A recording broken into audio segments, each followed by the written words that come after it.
শেখ হাসিনা সরকারের পতনের পরের দিন গতকাল মঙ্গলবার থেকে গণপরিবহন চলাচল শুরু হয়েছে। ঢাকার গাবতলী, সায়েদাবাদ ও মহাখালী বাস টার্মিনাল থেকে বিভিন্ন গন্তব্যের উদ্দেশ্যে ছেড়ে যায় দূরপাল্লার বাস।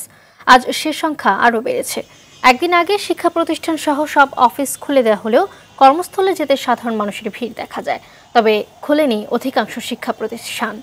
রাস্তার ট্রাফিক নিয়ন্ত্রণের দায়িত্ব পালন করছেন আনসার সদস্যরা। গতকাল খুলে দেওয়া হয়েছে এলিভেটেড এক্সপ্রেসওয়ে। এছাড়া আন্দোলনের সময় রাজপথ ও দেয়াল লিখন মুছে নতুন করে সংস্কার করছে সাধারণ শিক্ষার্থীরা।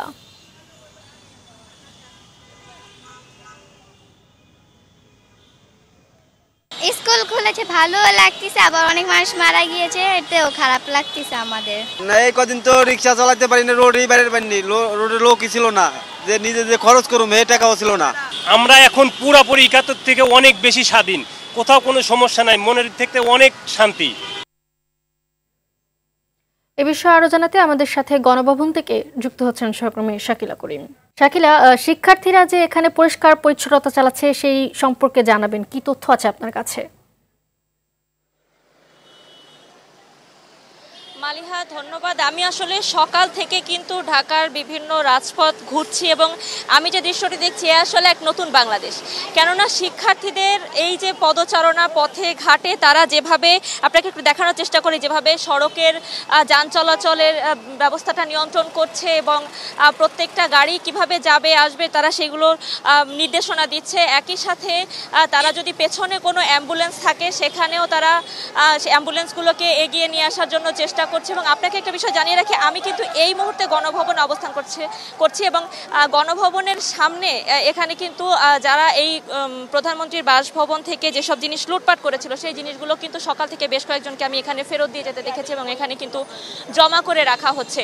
এবং আমি যদি আবার শিক্ষার্থীদের বিষয়ে ফিরে আসি, শিক্ষার্থীরা কিন্তু তাদের যে মনোবল, তাদের যে দেশপ্রেম, এটা কিন্তু আসলে অবর্ণনীয়, এটা আসলে ভাষায় প্রকাশ করার মতো নয়। তারা যেভাবে কাজ করছে, তারা যেভাবে প্রত্যয় ব্যক্ত করছে নতুন বাংলাদেশ গড়ার, এটা আসলে ভবিষ্যৎ প্রজন্মের জন্য শিক্ষণীয় হয়ে থাকবে। আমি এখন একজন শিক্ষার্থীর সঙ্গে একটু কথা বলবো। আপনারা এখানে কি ধরনের কার্যক্রম পরিচালনা করছেন এবং আপনারা আসলে নতুন কেমন বাংলাদেশ দেখতে চান? ধন্যবাদ। প্রথমে সবাইকে বিজয়ের শুভেচ্ছা। আমাদের দেশ এখন স্বাধীন হয়েছে। এই দেশটা হচ্ছে আমাদের। এই দেশের ভিতর এতদিন যা চলেছে সেটা আমরা সবাই জানি, যে আমরা সবাই সুবিধা বঞ্চিত হয়েছি এবং নানানভাবে নিপীড়িত হয়েছে। কিন্তু আমরা চাই এই জিনিসটা যেন এখন আর না হয়, আমরা যেন সর্বোচ্চ চেষ্টা করতে পারি যেন আমাদের দেশটা করতে পারি। আমরা এখন আছি গণভবনের সামনে। এখন গণভবনের ভিতর থেকে আমরা অনেকেই অনেক কিছু নিয়ে চলে গিয়েছি, কিন্তু এখানে অনেক গুরুত্বপূর্ণ ডকুমেন্ট ছিল মিনিস্ট্রি অফ ডিফেন্স এবং গণভবন থেকে যেসব জিনিসপত্র নেওয়া হয়েছে সেসব জিনিসপত্র আমরা সবাইকে অনুরোধ করবো যেন ফেরত দিতে আসে। তারা এখানে আসবে এবং তারা আমাদেরকে জমা দিবে, আমরা তাই সেই সব জিনিসগুলো ডিফেন্সের কাছে পৌঁছে দেবো। সবাইকে বলছি, কোনো রকম ভয় বা ভীতি হওয়ার দরকার নেই। যে যেখানে আছেন বা যে যে জিনিসটা নিয়েছেন আপনারা প্লিজ আমাদের কাছে আসুন, আমাদের কাছে জমা দিন, আমরা সেটা ডিফেন্সের কাছে পৌঁছে দেবো। প্লিজ এটা সবার কাছে অনুরোধ হলো। আমরা চাই আমাদের দেশটাকে সুন্দরভাবে গড়তে, এই দেশের যেন আর কোনো ক্ষতি না হয়। প্লিজ আমরা সবাই নিজ জায়গা থেকে এগিয়ে আসি এবং দেশটাকে সুন্দর করি। ধন্যবাদ।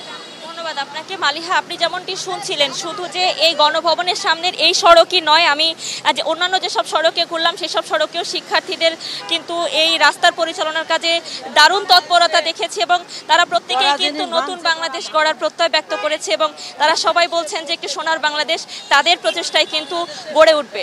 তো মালিহা, এই ছিল আমার কাছে গণভবনের সামনে থেকে শিক্ষার্থীদের বিষয়ে, শিক্ষার্থীদের পদচারণার বিষয়ে সর্বশেষ। ধন্যবাদ আপনাকে।